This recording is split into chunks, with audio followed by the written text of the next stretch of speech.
국민의힘의 당권 대진표 윤곽이 드러나고 있습니다. 한동훈 전 대표는 불출마를 선언한 가운데 찬탄 대 반탄 구도 양상에서 당심의 향배에 관심이 쏠리는 모습입니다.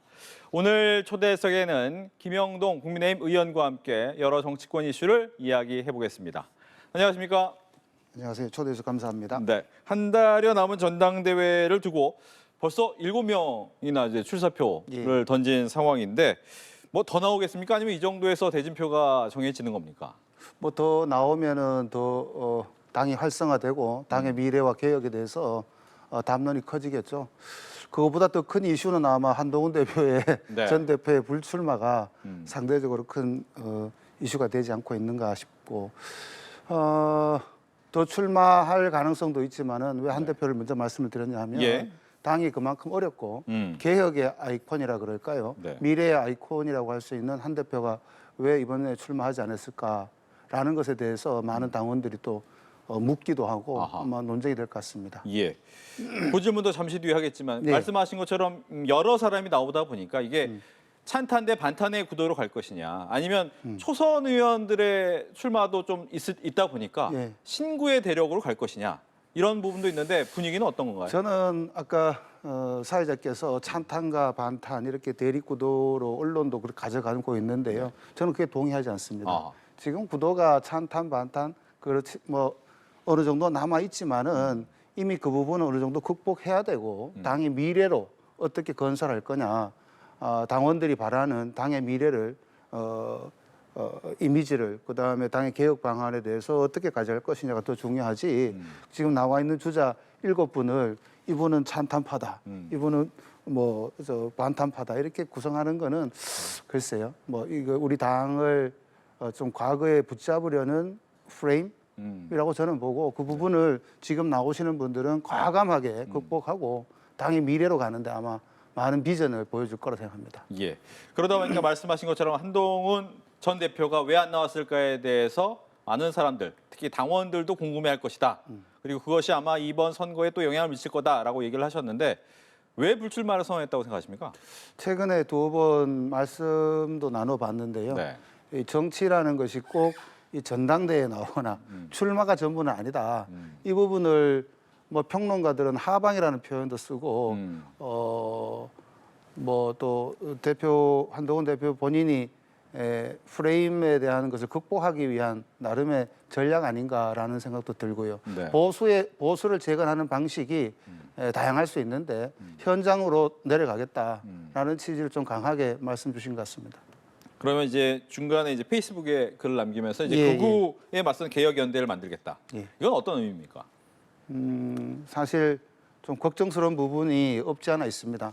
당이 넓은 스펙트럼을 가지고 있는데 가져야 되는데 그럼에도 불구하고 한계는 분명히 있어야 되지 않겠습니까? 그게 당의 정체성이고 자유민주주의라는 헌법 정신도 우리 당 가치의 가장 핵심인데 이것을 넘어서까지 당을 끌고 가는 것에 대해서는 굉장히 당원들이 바라지 않는다라는 취지를 아마 밝힌 것 같고 연대라고 하는 것은 그 생각을 같이 하는 많은 제 세력과 당을 걱정하고 자유민주주의 근간을 지키겠다는 그 프레임, 그 틀 안에서 동의하는 모든 분들과 당의 개혁을 위해서, 혁신을 위해서 함께 가자라는 취지가 아닌가 싶습니다. 네. 그리고 구구란 말은 될 수 있으면 저는 안 썼으면 좋겠습니다. 그 말을 하는 순간 우리 당이 그러면 구구냐 아니냐라는 논쟁으로 가는 염려도 있기 때문에 오히려 더 긍정적인 표현, 당의 개혁을 바라는 그런 제 세력과 함께 하겠다라는 취지로 저는 이해하고 있습니다. 예. 그런데 이제 출마를 이야기하신 분들의 면면을 살펴보면 그 중에서 이제 친한파로 보이는 조경태 의원도 계시고 예. 아니면 같이 뭐 반탄에 함께했던 탄핵에 찬성했던 이런 분들 중에서 이제 안철수 의원이 또 있다 보니까 이제 한동훈 전 대표로서는 이제 본인의 힘을 실어줘야 될 사람이 필요한 것이냐 아니면 연대 이런 가능성은 어떻게 보시는지? 벌써 거기까지 생각한다는 거는 제가 한동훈 대표 생각을 다 읽지는 못하는데 구체적인 개인이 아니고 시대 정신이라고 하죠. 또 당이 개혁이란 말을 계속 몇 번 씁니다마는 당이 나아갈 방향에 대해서 공감하는 분들이라면은 아마 한동훈 대표나 한동훈 대표 측을 응원하는 분들이 출마자 후보자들에게 지지를 보내지 않을까 싶습니다. 그걸 사람으로 얘기하거나 그 분의 최근의 이력을 가지고 재단하기에는 아직까지는 선거 측면에서도 또 한동훈 대표의 이 상품 가치라 합니까? 그걸 올리는데도 크게 도움이 되지 않는 것 같습니다. 또 예. 주진우 의원도 굉장히 친한데요. 그렇죠. 예. 맞습니다. 이제 초선이다 보니까 아무래도 저는 그 초선, 부분에 예, 대해서 약간은 훌륭하신 분입니다. 네. 예. 또 하나는 이제 혁신위의 혁신안 얘기 좀 하겠습니다. 예. 혁신위를 처음에 맡으려고 했던 안철수 의원은 이게 마음대로 안 될 것 같다라는 생각을 바로 하시면서 물러나셨고 예. 윤희숙 혁신위원장이 맡아서 이제 새롭게 혁신안을 내놨는데 네. 안 받아들여지는 듯한 분위기가 많이 보이잖아요. 예. 현재 상황이 어떤 겁니까? 저는 그 부분에 대해서 좀 안타깝게 생각하는데요. 그리고 뭐 지난주 그저께까지도 저희가 윤희숙 위원장이 직접 오셔가지고 설명도 하고 했습니다만은 그 내용 자체가 갖는 함의나 취지 이것도 매우 중요한데 혁신안이 만들어지는 과정 그 사이에 등장하는 혁신위원장 포함해서 당의 지도부가 매끄럽게 이 부분을 이끌고 가는 거 이것들을 아마 국민들이 더 관심 있게 보지 않나 싶습니다. 내용 면에 있어서는 저 개인적으로는 분명히 혁신은 반성을 전제로 한 혁신이라고 이렇게 프레임을 세팅을 했는 것 같더라고요. 네. 저는 그 부분에 대해서는 동의합니다. 잘못된 부분은 분명하게 얘기를 하고 혁신안을 가져가야 된다는 거죠. 단 주의할 것은 많은 분들이 특정 인물을 주제로 해서 전제로 해서 뭐 혁신 대상이다 이렇게 얘기하는 것은 네. 글쎄요 동의할 분이 그다지 많지는 않을 것 같습니다. 예. 어떤 내용을 반성하고 어떤 가치를 중심에 둘 것인지를 먼저 전제를 하면 자연스럽게 아까 999 얘기도 나왔습니다만은 우리 당이 가져갈 방향에 대해서 좀 보다 명확해지지 않을까 그런 생각을 가지고 있습니다. 예. 말씀하신 것처럼 이제 혁신위에서 이제 거취를 표명해라라는 이름이 나오기도 했지만 그거보다는 이론은 계엄 사죄의 명시 부분이 컸는데 예. 이게 같이 나왔기 때문에 이 계엄 명시까지 안 되는 건지 이건 어떻게 되는 겁니까? 뭐 혁신이 운영이 어떻게 되는까지 제가 모르겠습니다. 좀 네. 개인적으로는 좀 안타깝고 유감스러운 부분이죠. 먼저 일의 선호를 정하고 인물을 먼저 꺼낼 것이 아니고 가치, 지켜야 할 가치를 먼저 얘기했었으면 하는 그런 아쉬움은 있습니다. 알겠습니다. 또 하나 이제 오늘 박찬대 더불어민주당 당대표 후보가 국민의힘 국회의원 45명 제명 촉구 결의안을 제출을 했습니다. 이 부분은 이제 윤석열 내란 사태에서 인간 방패 역할을 한 45명의 이름을 부르기도 했어요. 여기에 대해서 어떻게 생각하고 계신지? 저는 박찬대 의원하고도 좀 잘 압니다. 따지고 보면 고향 선배이기 때문에. 네. 그런데 이번에 민주당이 전당대회를 하면서 지금 박찬대 의원이 굉장히 코너에 몰리는 것 같더라고요. 제가 봐도 이 얼추 더블 스코어 같은데 그것을 외부의 어떤 어그로라 합니까? 우리 당을 공격함으로 인해 가지고 본인의 지지세나 이 부분을 만회하려고 하는 그런 좀 전략처럼 보이지 않는가 싶어서 뭐 제가 뭐 평가하기는 그렇습니다만은 네. 그 또한 큰 효과를 민주당 당원들로부터 얻지 못할 가능성이 매우 높다라는 생각을 합니다. 예. 그러면 이제 당내 얘기로 다시 돌아가 보면 예. 전한길 전 강사가 네. 이제 당원이 됐지 않습니까? 이 부분에 대해서 전유관 아닙니까? 전유관. 네. 네. 그 본인 이름을 불러줘요. 본인 이름으로. 아무래도 많은 분들이 이제 예, 예. 모르실 수 있으니까 예, 예. 본인 이름. 그러다 보니까 이 입당 때문에 당내에서 좀 많이 얘기가 있잖아요. 예. 이거는 어떻게 생각하십니까? 저는 어떤 분들이 이렇게 얘기를 하시더라고요. 모든 분들을 끌어안아야 된다. 근데 같은 얘기 연장선상에서 본다면은 이분이 전한길이다라고 본인이 밝혔다 하면 아마 당원 심사에 들어갔을 가능성이 입당 심사에 들어갔을 가능성이 높습니다. 네. 바꿔 얘기하면은 지금 당원이라 하더라도 우리 당의 가치와 기준에 부합하는지 여부는 심사가 필요하다고 봅니다. 예. 알겠습니다. 심사 얘기하니까 오늘 나온 것도 한번 여쭤볼게요. 당무위에서 이제 이번에 그 한덕수 예. 전 총리로 교체하는 부분이 불법이었고 당원 정지 3년을 두 사람한테 얘기를 했잖아요. 물론 윤리에서 끝나야 되지만 예. 이 결과는 어떻게 봐야 됩니까? 저 그 내용을 뭐 브리핑하는 것만 봤습니다만 네. 페이퍼를 못 봤기 때문에 뭐라고 명확하게 얘기하지는 못하겠지만 당원 다수는 이 교체하는 부분과 과정이 당의 당헌 당규나 일반 법에까지도 저촉될 여지가 있다라는 얘기를 많이 하는 것 같고 일단은 당무감사위원회 의견을 존중하고요. 이후에 아마 윤리위에서 이 부분을 다시 한번 확인하고 네. 최종적으로는 최고위 내지 비도에서 확인할 것 같은데요. 제가 유심히 봤던 것은 당시 사무총장 그다음에 대표 권영세 대표 비대위원장한테 3년이라는 매우 중한 징계를 그렇죠. 내렸는데요.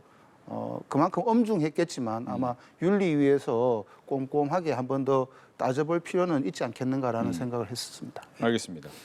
지금 여성가족부 장관 후보자 강선우 후보자가 결국은 사퇴를 했어요. 이제 예. 국민의힘에서는 그동안 이제 갑질 논란이 있었던 것만큼 의원직마저도 사퇴해야 된다라고 얘기를 하고 있고 그러다 보니 이제 여러 군데에서 내로남불 얘기가 나옵니다. 갑질과 관련돼서 여기에 대해서는 어떤 입장을 갖고 계신지. 요즘 직장 내 갑질 그리고 이게 법률적 용어로 하면은 직장 내 괴롭힘이거든요. 이게 우리 사회에서 가장 큰 화두입니다. 네. 과거에서는 뭐 해고다 아니면 뭐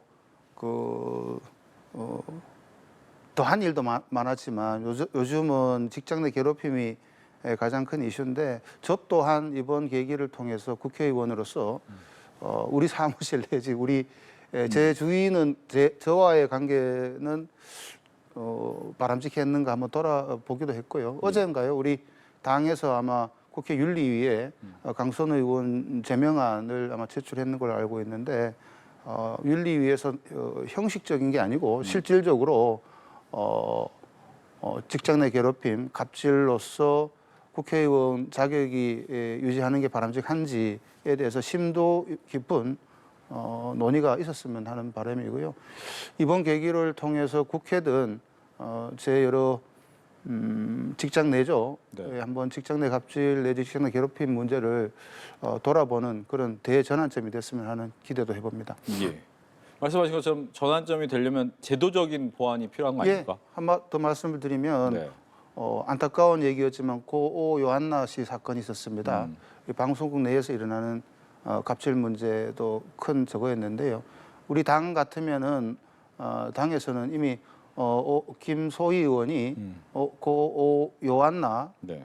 방지법을 이미 발의를 해두고 있습니다. 국회에서 우리 같은 해당 위원회인데요.